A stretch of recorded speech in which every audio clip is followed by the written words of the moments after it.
জামায়াতকে ধ্বংস করতে রাষ্ট্রীয় ও আন্তর্জাতিক ষড়যন্ত্র থাকলেও তা ব্যর্থ হয়েছে বলে মন্তব্য করেছেন বাংলাদেশ জামায়াতে ইসলামীর ঢাকা মহানগর উত্তরের আমির মোহাম্মদ সেলিম উদ্দিন।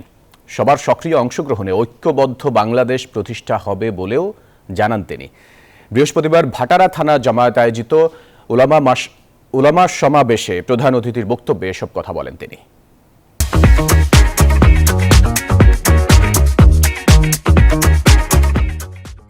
যে গোষ্ঠী এবং এগুলোর মধ্যে যাদের সাপোর্ট ছিল, কেউ প্রত্যক্ষ আর কেউ পরোক্ষ, জামায়াতকে এভাবে শেষ করে দিয়ে এটা অনেকে চেয়েছিল।